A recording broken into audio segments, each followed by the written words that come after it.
Beni sevdin Rab, öyle sevdin ki biricik oğlunu verdin sen.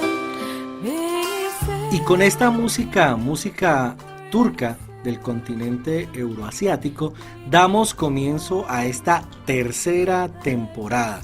Un poco de receso largo tuvimos, unas vacaciones de podcast muy largas, Sí, pero aquí estamos nuevamente con ustedes en esta temporada. Esperamos que pueda seguir siendo una bendición para ustedes poder compartir el trabajo de los obreros transculturales y los temas que tienen que ver con el trabajo transcultural. Y como cada año y cada temporada me acompaña Moni. Moni, buenos días. Muy buen día, un saludo para cada uno de ustedes que nos están escuchando. Y sí, a mí como que ya me hacía falta esto, fue una larga espera, pero como vemos, aquí estamos otra vez muy contentos, agradecidos con el Señor y esperando que así como las otras 2 temporadas han edificado sus vidas, esta nueva temporada con las sorpresas que tenemos siga siendo de gran bendición. Bueno, y contamos hoy con un invitado muy especial, un invitado de lujo. Él es Ismael. Ismael nos acompaña desde las tierras lejanas de Turquía y queremos darle una bienvenida a Ismael. Ismael, buenos días, Dios lo bendiga. Buenos días, qué rico estar con ustedes, Jairo, Moni, en este día especial, iniciando esta nueva temporada de podcast, y a todos los que nos van a estar escuchando mientras van conduciendo, van camino a donde quiera que vayan escuchando este podcast. Qué privilegio de verdad poder estar con ustedes el día de hoy. Bueno, y queremos dar comienzo a este podcast preguntándole acerca de esa experiencia, de ese llamado transcultural, cómo Ismael, de un continente muy lejano al que ahora se encuentra, está allá sirviendo a Dios. ¿Cómo fue ese tema? Entonces, Moni, quisiera que nos dirigiera esta parte haciendo las preguntas pertinentes a Ismael. Claro que sí.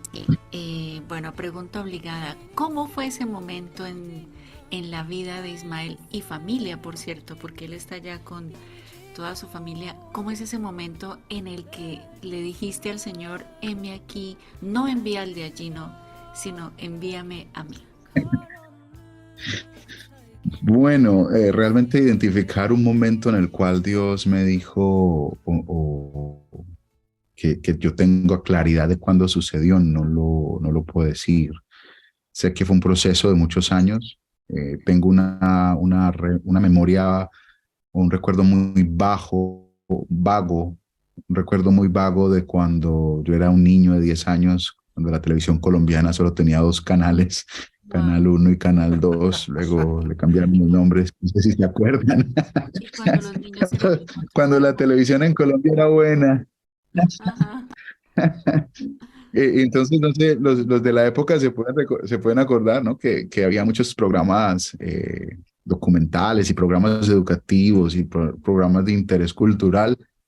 Y en uno de esos yo recuerdo ver un programa donde hablaban de culturas orientales. Tenía por ahí unos 10 añitos más o menos. Y en ese momento yo todavía no conocía al Señor como Salvador, tenía la religión tradicional en Colombia. eh, Tampoco era muy practicante, mi familia no fue muy practicante, pero yo recuerdo parado frente al televisor, dije, Dios, esta gente está equivocada, dígame qué tengo que hacer para que ellos le conozcan, porque están equivocados.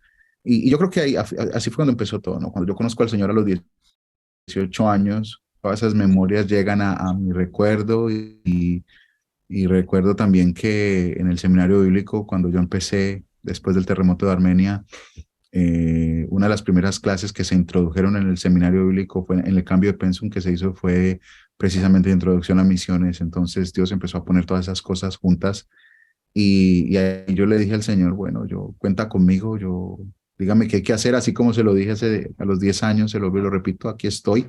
Y pues ahí se dio el proceso en el cual el Señor afirmó el llamado, confirmó de diferentes maneras, y bueno, aquí estamos ya varios añitos.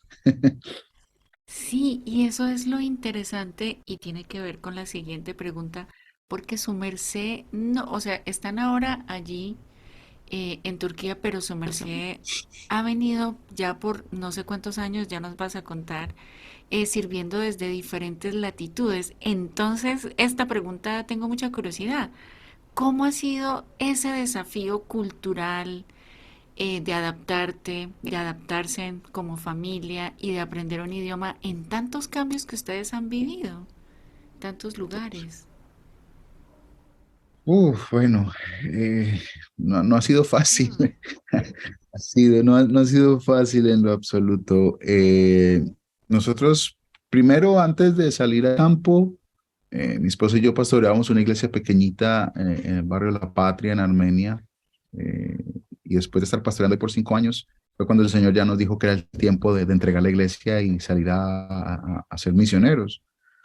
Y pues en ese proceso salimos a un lugar que se llama Bangladesh, un país en el sur de Asia, una cultura totalmente distinta, desconocida.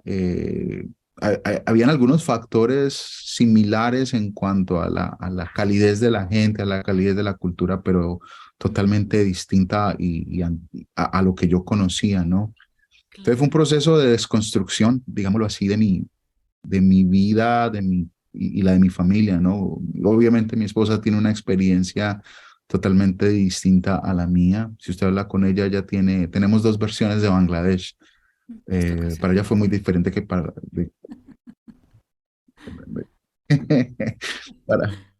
para ella fue algo más diferente de lo que para mí fue, ¿no? Pero sí, fue de desaprender muchas cosas, de Claro. entender que cuando uno está tratando de conocer culturas, hay muchos prejuicios, hay Ujú, demasiados prejuicios porque uno va con sus propios lentes, uno va con sus propias perspectivas y lo que uno considera que es una verdad y resulta que su verdad ya no es una verdad absoluta.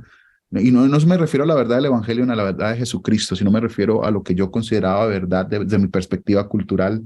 claro. Pues tocó negar a eso y morir a muchas cosas. Y luego, después de 10 años en Bangladesh, el Señor nos movió a Turquía y fue otra dinámica distinta, otra realidad, otra cultura, ¿no? Aunque dos países musulmanes ven el Mm, Islam desde dos perspectivas distintas. Y pues adaptarse a eso, ¿no? Todavía aprenderlo, aprender un idioma, ya después otro idioma, decirle a la gente, yo soy inteligente en español, se lo prometo. ¿Por qué? Porque el idioma que estaba tratando de aprender no fluía. Sí, entonces yo les decía, se lo prometo que en español yo soy inteligente. ¿Por qué no? No, es ser el payasito, ¿no? Que la gente se claro. ría de ti y decir, bueno, no, yo voy a tomar eso desde otro punto.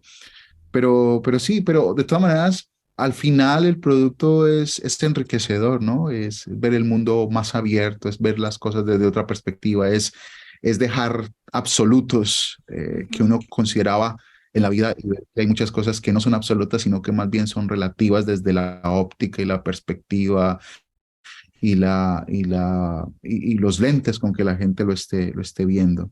Y ha sido muy enriquecedor, ¿no? Yo creo que yo no soy el mismo. claro. No puedo decir, inicialmente yo pensaba que el campo me necesitaba a mí, pero gracias a Dios que cuando uno está en esa nube alta, Él lo baja a uno con su amor y entender que el campo no me necesitaba a mí, sino que yo necesitaba el campo para que Él cumpliera el propósito en mi vida y hiciera de mí lo que, lo que Él quería hacer, ¿no? Ujú. Es unas palabras famosas de un autor que a mí me gusta mucho que se llama Dallas Willard. Él decía que el propósito de la formación espiritual en el ser humano es llegar a ser lo que Dios quería que yo fuera con Jesús en el centro. Y eso significado del campo para mí, en el entender las culturas, ver otras formas de ver el mundo con Jesús en el centro. Qué interesante. Y tengo una inquietud. Ese desafío de servir en Dígame. familia. Tengo entendido que las dos nenas nacieron en el campo y ahora son adolescentes hermosas, por cierto. ¿Cómo ha sido ese desafío de ver, o sea, formar hijos y hijos físicos, por supuesto, pero a la vez formar a otros espiritualmente, estar en otras culturas y formar hijitos desde la perspectiva de tu propia cultura? ¿Cómo ha sido eso? ¿Muy chicharrón? Sí. Bueno, en cuanto a mis hijos, pues tenemos tres hijos. El mayor ya está a punto de salir de la casa a estudiar en la universidad. Wow. Entonces, estamos en esa etapa, ¿no? De que ya el nido se empieza a vaciar. Las niñas todavía les falta un poco. Ellas están muy chiquitas, pero entre el mayor y las niñas se llevan 6 y 7 años respectivamente, 6, 7, 8 años respectivamente. Ajá. Entonces tenemos un espaciecito, como una ventanita para respirar y disfrutar a las niñas mientras ellas también salen. Entonces, estamos en ese proceso, pero si algo mi esposa y yo, tratado de ser enfáticos no somos perfectos, ¿no? Y Ujú. le decimos a nuestros hijos, pues, nuestro Señor, que no los echemos a perder, que no, que no los echemos a perder, esa es nuestra oración, porque no somos perfectos y tratar de hacer una persona perfecta desde la imperfección, eso es como, Sí, eh, sí. es ilógico, ¿no? Es lógico tratar uno de formar una persona perfecta desde la imperfección de uno. Y hemos aprendido a darnos un poquitico de gracia en cuanto a los errores que hemos cometido y ser muy claros con los hijos y decirles, bueno, no, nosotros no somos perfectos, pero pues estamos tratando de hacerlo mejor porque queremos que ustedes sirvan, y no digo servicio a Dios desde el aspecto tradicional, sino que ustedes desde donde el Señor los tenga, desde donde el Señor los tenga, ustedes Ujú. puedan servir y cumplir el propósito de Dios en sus vidas, sea en el misterio, sea de otra área donde también se puede servir al Señor. Y eso también ha cambiado nuestra forma de ver el mundo en muchos aspectos, ¿no? Y ya, pues como familia, servir en este contexto y hacer discípulos de otras culturas es desafiante. Y bueno, no creo que tengamos tanto tiempo para llegar en eso. Hay cuestiones de contextualización del mensaje, de llegar a lo que realmente es el mensaje, desafían a uno, ¿no? Porque a veces Ujú. es inevitable transferir, la cultura es intrínseca, está en mí, o sea, yo no puedo ser Perfecto. una persona acultural, imposible, es imposible. Entonces, siempre está el temor de transmitir a la persona los principios del reino, pero ¿cómo lo separo de lo que yo soy sin que la persona no reciba los principios del reino, sin que cambien su cultura y adopten cosas que no son? Entonces siempre está esa lucha, ¿no? Ese tira y afloje, pero Dios en su misericordia lo permite y pues gracias a Dios hemos podido durante todos estos años dar nuestro granito de arena en la formación de obreros y de nuevos creyentes, y de nuevos creyentes, aunque no ha sido un caminar muy, muy sencillo, porque vuelvo y repito, en ese proceso de desaprender, de desconstruirse, eh, y de pasar la esencia del evangelio, eh, toma a veces lágrimas y mucho tiempo de reflexión también. No quiero sonar como demasiado, ¿cuál es la palabra? Hombre, ayúdenme ustedes dos que son tan buenos en esto. Triste. No quiero sonar como demasiado idealista Ah, o dramático, no quiero sonar como ok. dramático, pero, pero sí, pero la realidad es esa, ¿no? Uno no deja de ser uno en el campo, Sí. aunque los anales de las misiones le dicen a uno que uno tiene que vivir como las personas de la cultura, pero uno no llega a ser 100% como ellos. Ujú. Y en un mundo globalizado como en el que vivimos ahora hay tantas influencias externas que a veces cuesta identificar qué es qué. Ajá, se Y pierde la distinción.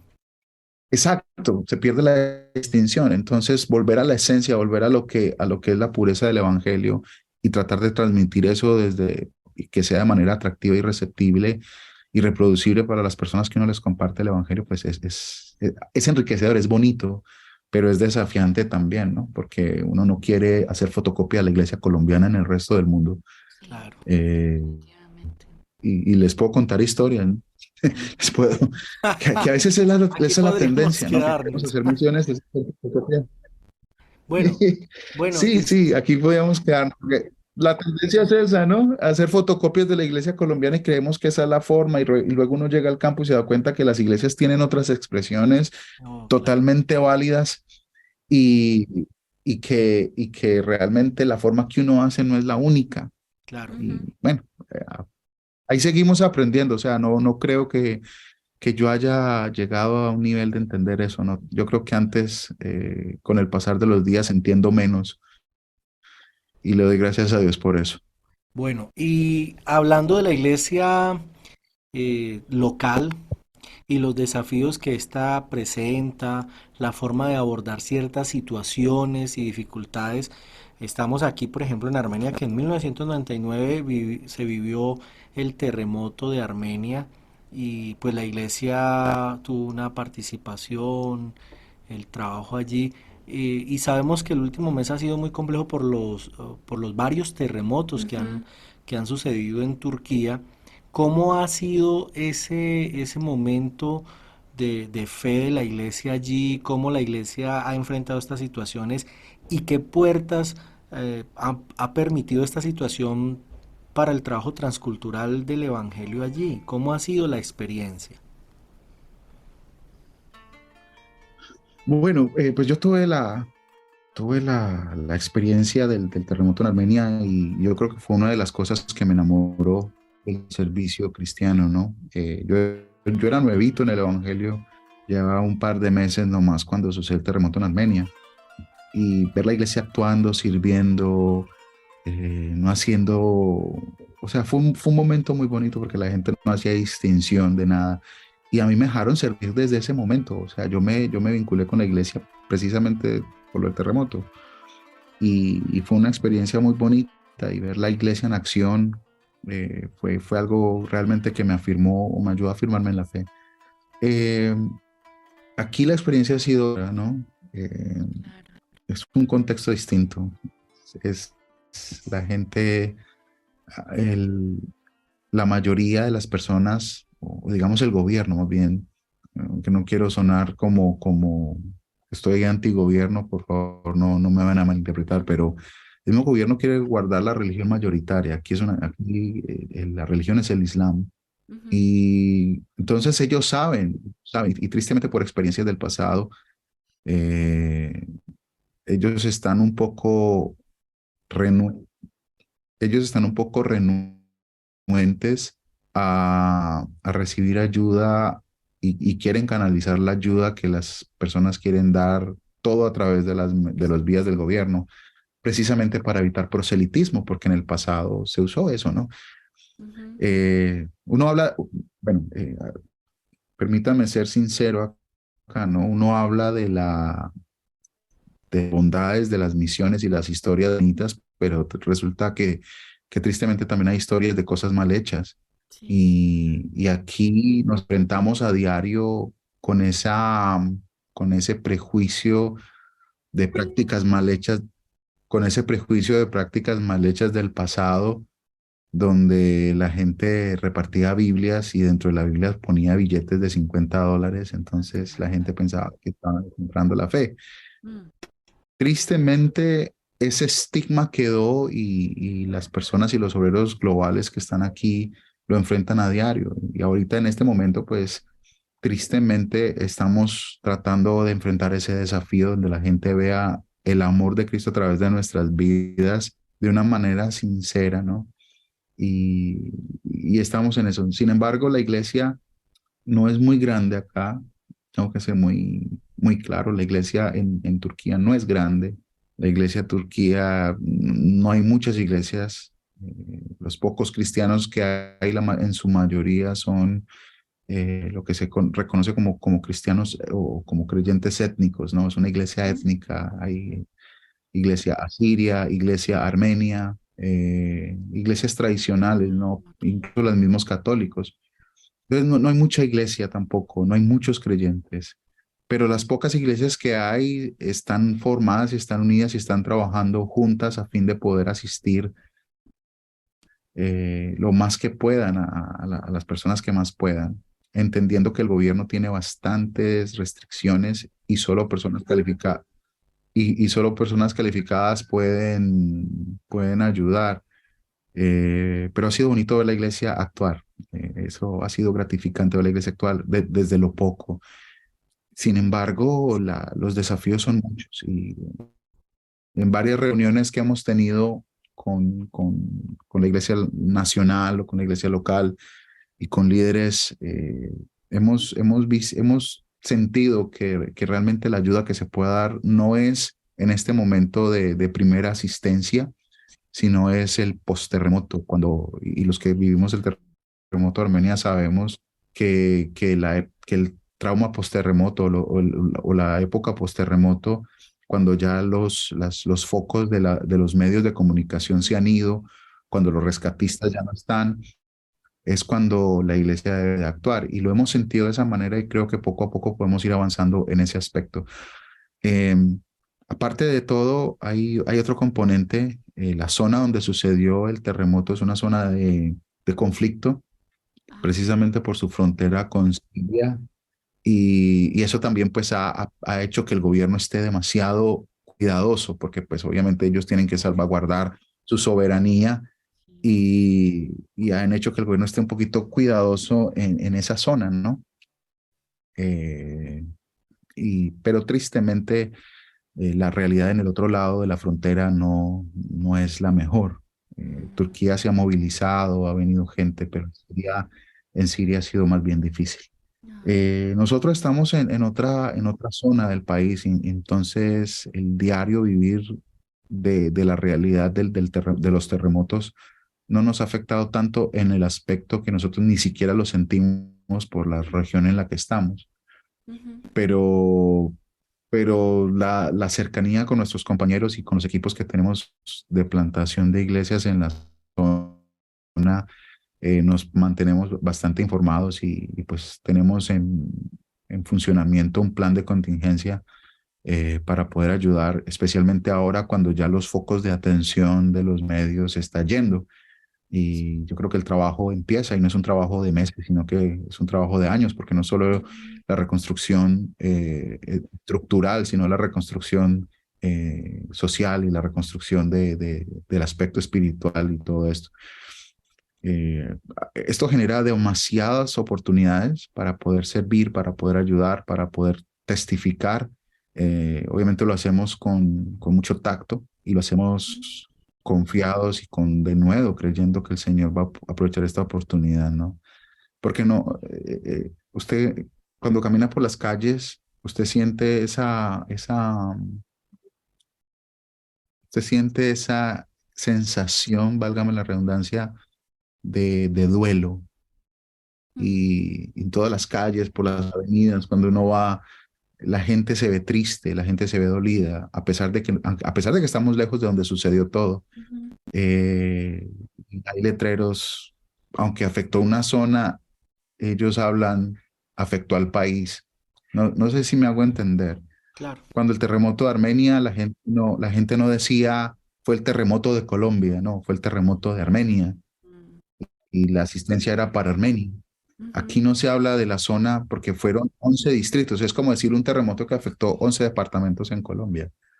Entonces, piense en la magnitud, piense en la cantidad de personas que fallecieron. Entonces, el país está dolido, el país está en duelo y, eso es lo que hay. Entonces, ahorita el hablar esperanza, el dar ese apoyo emocional y espiritual a las personas que están afectadas, porque en el año 99 también aquí en la ciudad donde nosotros vivimos hubo un terremoto bastante devastador.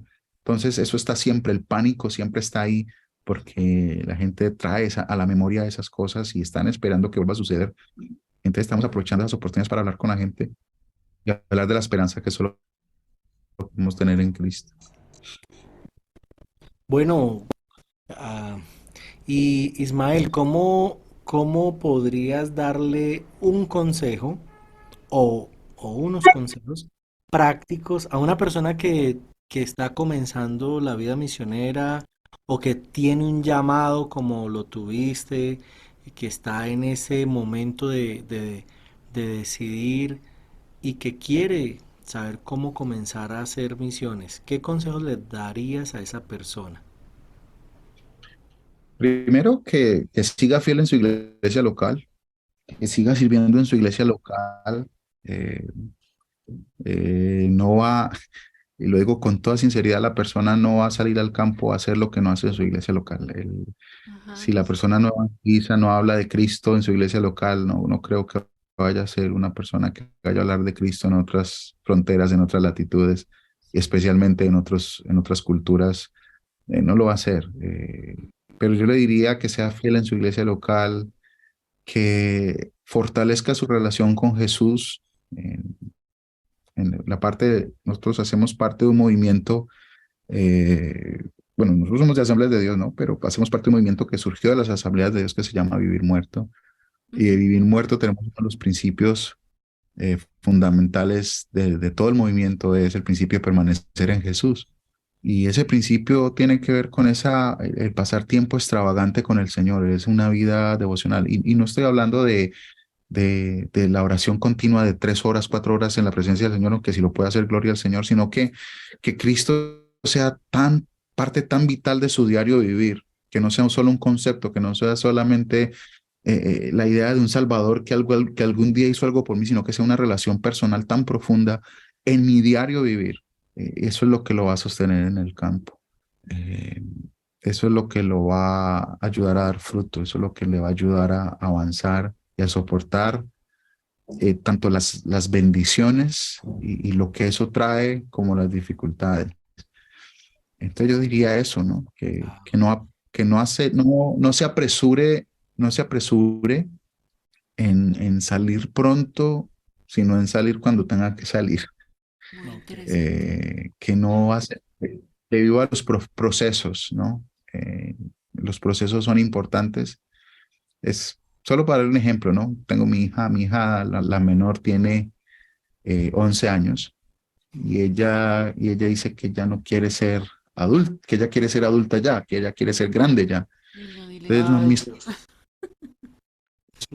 disfruta los 11 Sí, y después vienen los 12, y disfruta los 12, porque cuando llegue a los 30 usted va a querer ser de 11 y así ya no va a ser.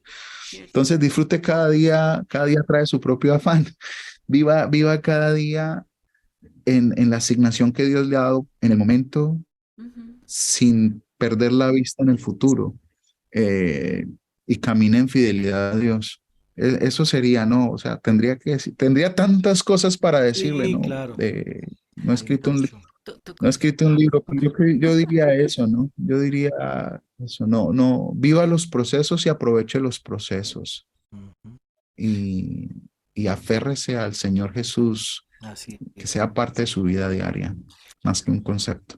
Bueno, Ismael, y llegamos a una parte del podcast que es el recomendado de este podcast. Y queremos que nos comente el recomendado para esta vez. Nos dé un recomendado, sea un libro o algo audiovisual para... Bueno, yo me voy a tomar el atrevimiento de dar dos, si me lo permiten. El primero es un libro escrito por unos obreros que sirvieron acá en Turquía. Se llama Mi muerte, esperanza de vida. Lo pueden conseguir en Amazon. Y el otro es un canal en YouTube, es en inglés, se llama Geography Now. Espero que esté subtitulado en español.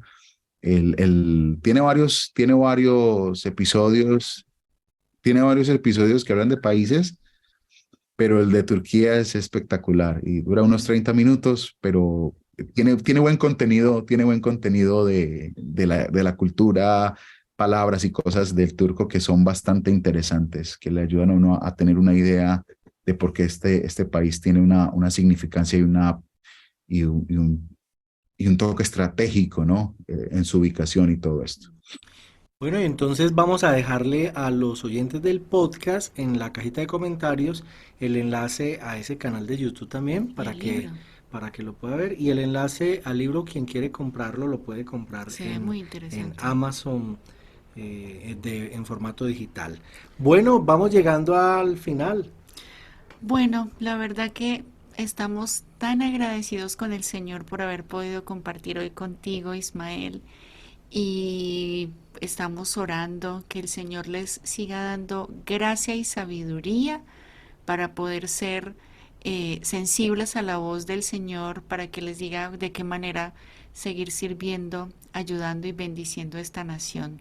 Entonces, de verdad que muchísimas gracias por sacar tiempo para estar con nosotros. Un saludo a tu familia de parte nuestra.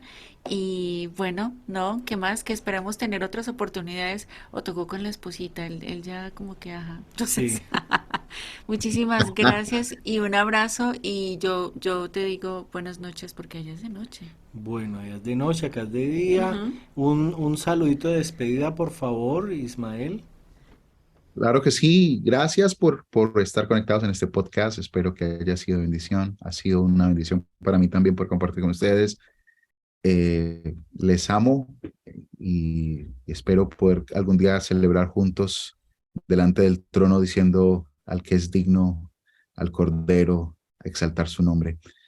Gracias, gracias por esta preciosa invitación. Espero que no sea la última. Ya me tenían en asco. Yo decía, ¿cuándo será? ¿Quiénes son los elegidos que van al podcast? Bueno, Vas a elegir. y con esta despedida, con esta melodía en turco, nos despedimos. Disfruten de la melodía y bendiciones a todos. Un Chao. abrazo, bendiciones. Ujú.